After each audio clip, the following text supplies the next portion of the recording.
against Moses. But he did Miriam like this because our women were not to be high-minded. Remember, Most High, you gotta go back to Most High didn't like what Eve did. He didn't like what she did. And y'all suffer behind what she did to this day. He wasn't pleased with that. And we die because of what she done. And you can think about, you can say Adam all you want to, but the scriptures don't say that. The scripture says, I went right to it. You see, Ecclesiastes 29 and 24. Ecclesiastes 25 and 24 says, of the woman came the beginning of sin, and through her we all die, it says.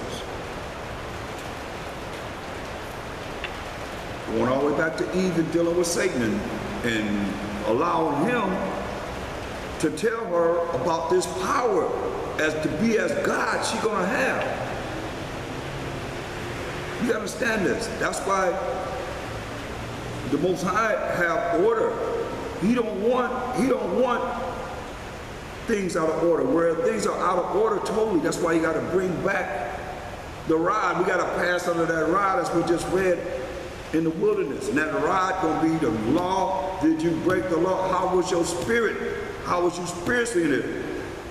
You can say anything you want to say, but it's about how was your spirit as you live in these mortal bodies. That's what he's gonna judge you on, because if your spirit is right, like I went over last night, the fruits of the spirit, the love of keeping the commandments of the Most High, and the joy of the peace that you're gonna find in doing what's right and following the Most High's laws, statutes, commandments, his rules and regulations, then you're gonna be all right. You ain't gotta be dealing with that. But when you high-minded, you think you all that, then the Most High gonna bring you down. That's what my second says, he that exalt himself shall be abased. He that humble himself shall be exalted. So the more humble you become, the more you can receive. But if you high-minded, you're fine with that.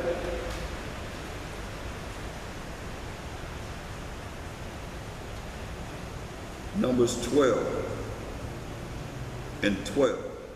Let her not be as one dead, of whom the flesh is half consumed when he cometh out of his mother's womb. And Moses cried unto the Most High, saying, heal her now, O Most High, I beseech thee, cried to the Most High.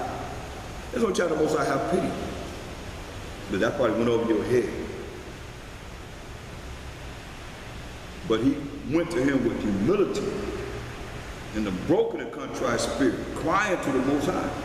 Looking at his sister, come on. Can you imagine? I mean, I'm looking at you, all of a sudden you just turn white? Man, that's his flesh and blood. Mind you, Miriam and Aaron is talking against Moses, right? Most High turned Miriam white. And the Most High said to Moses, if her father had but spit in her face, that's deep. Should she not be ashamed 7 days? Let her be shut out from the camp 7 days. And after that, let her be received in again. And Miriam was shut out from the camp 7 days. And the people journeyed not till Miriam was brought in again. 7 days she had to look like that. 7 days. After that, Most High allowed her to come back in. So I just went there to show you how we got to get an honor to the Most High. We can't glorify him enough. We cannot glorify him enough, people. He's worthy to be praised for everything. Whether it was good, bad, whatever, indifferent, whatever. Praise, give the Most High the glory. If you get used to doing it, then it'll be just second nature. You'll just automatically do it. Other than that, you know, that's saying a lot. And Moses was a man of the Most High. When you look at, he was very important in our structure of learning of the Most High's rules and regulations, his laws, statutes, and commandments. And when you go to Matthew the 17th chapter, this is real spiritual. It says, in verse 1, it says, after 6 days, the Most High shall take Peter, James, and John, his brother, and bringeth them up into an high mountain apart. and was transfigured before them, and his face did shine as the sun, and his raiment was white as the light. So he transfigured into his angelic power. And behold, just like, just, see how I said, and his raiment was white as the light, right? No different than when you look at Acts. Go to Acts, the 9th chapter. And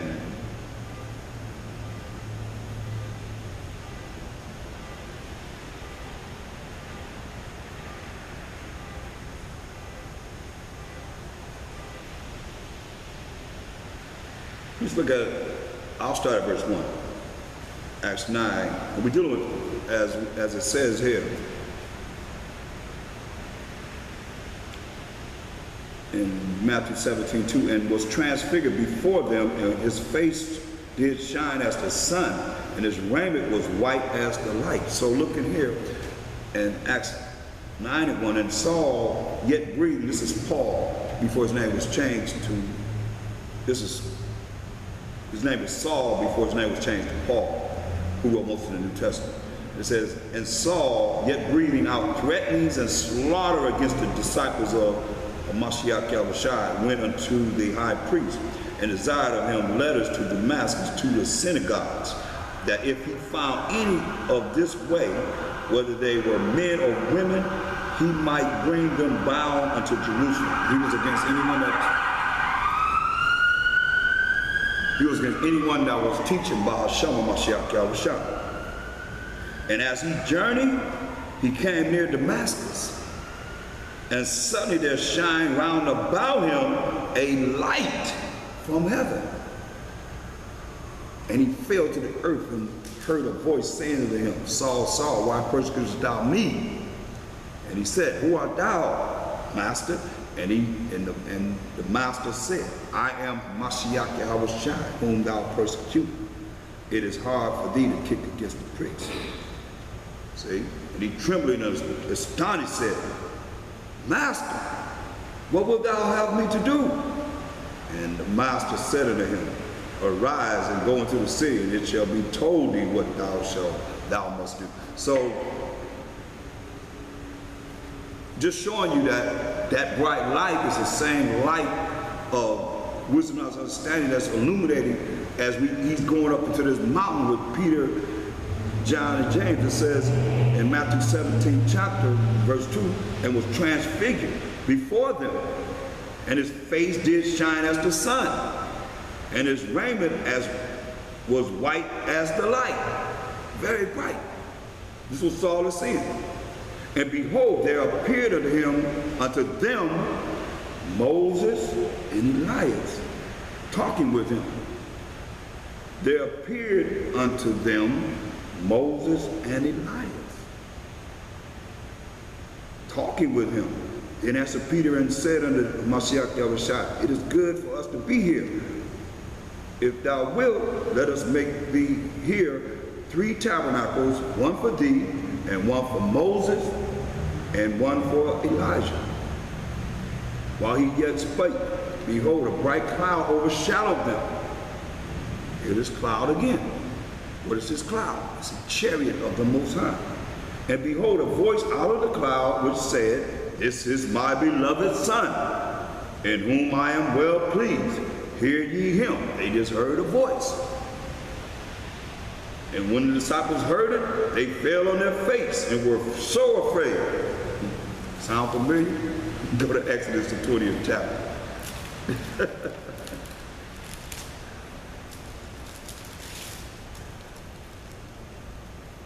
This is after the Most High gave us the 10 Commandments. Verse 18. Exodus 20:18. And all the people saw the thunderings and the lightnings and the noise of the trumpet and the mountain smoking. And when the people saw it, they removed and stood afar off. And they said unto Moses, speak thou with us, and we will hear. But let not the Most High, while Mashiach speak with us, lest we die. And Moses said unto the people, fear not, For the Most High Yahawashi has come to prove you, and that his fear may be before your faces, that ye sin not. See? And see, our people are, hey, you ain't received that. Most High ain't came down in thunderings and lightnings and, well, I know some of you back east and down south, you know what I'm talking about, when that thunder and that lightning come. And the noise of the trumpet, and the mountains smoking, volcanoes erupting. You can't even imagine how loud this was. It was so loud that the people said, hey, speak thou with us, and we will hear, but let not the Most High speak with us, lest we die. They were afraid. Verse 21, and the people stood afar off. Moses drew near unto the thick darkness where the Most High was, and Yahawashi was. See?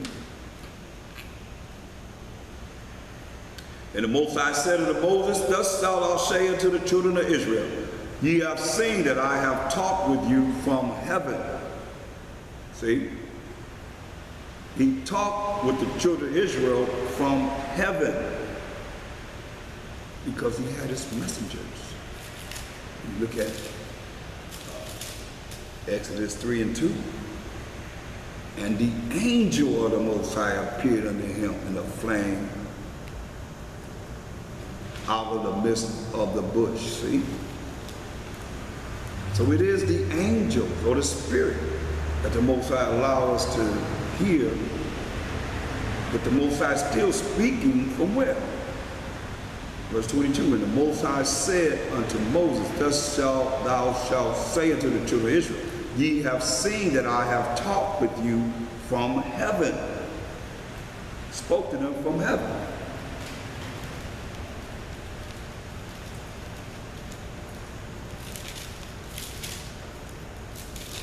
But we heard him on the earth.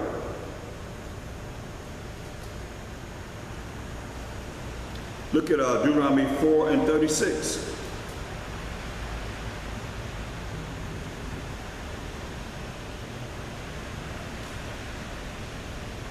Out of heaven he made thee to hear his voice, that he might instruct thee.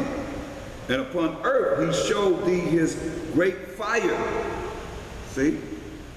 And thou heardest his words out of the midst of the fire. And because he loved thy fathers, therefore he chose their seed after them, and brought thee out in his sight with his mighty power out of Egypt. See? But what is that fire? What is that fire? Speaking of Jeremiah 23:29. Is not my word like as a fire, said the Most High, and like a hammer that breaketh a rock in pieces? So his word is considered fire.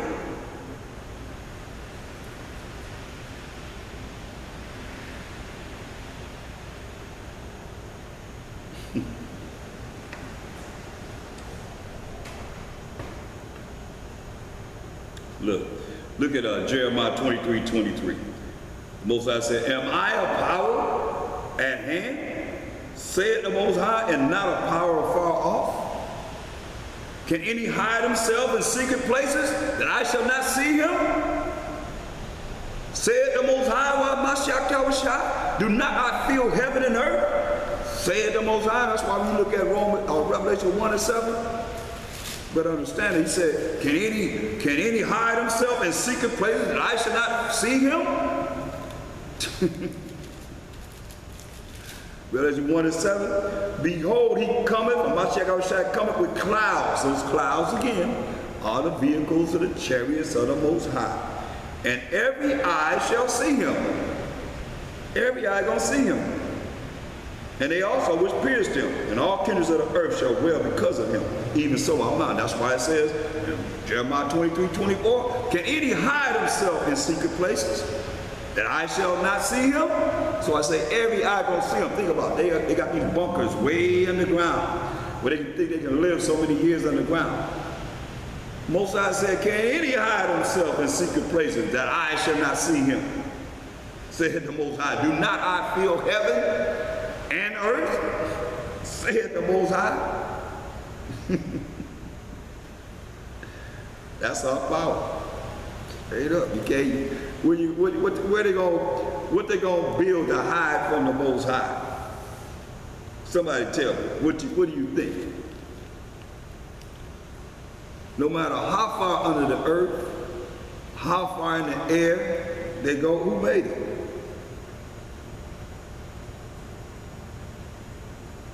Most High know everything. That's why he's worthy to be praised for everything. Let's go back to Joshua.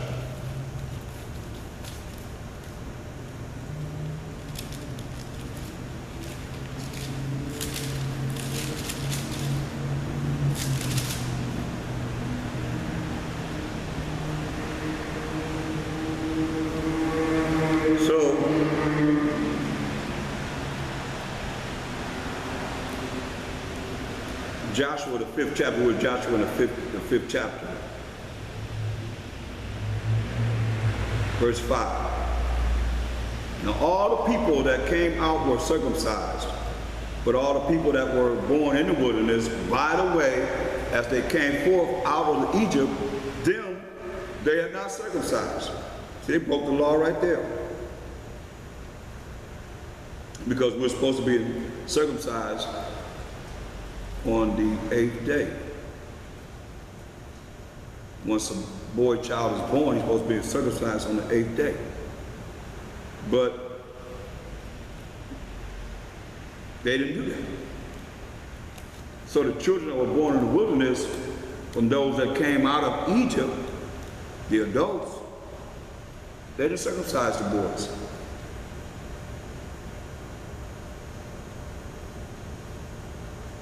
Verse 6, for the children of Israel walked 40 years in the wilderness. When we said they're going to walk 40 days, it's going to be as they search out the land, it's going to be every day going to be a year. They had to walk in the wilderness, so it ended up to be 40 years. And 4 is a number for mercy.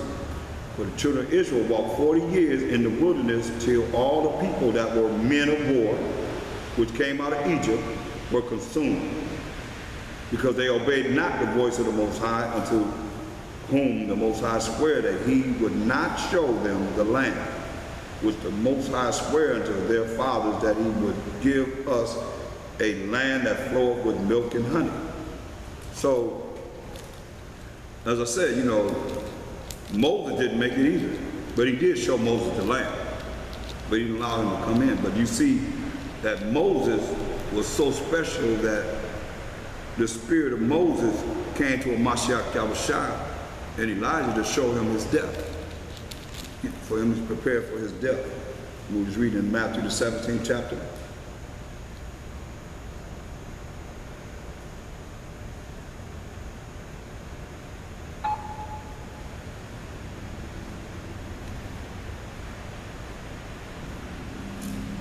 So it says,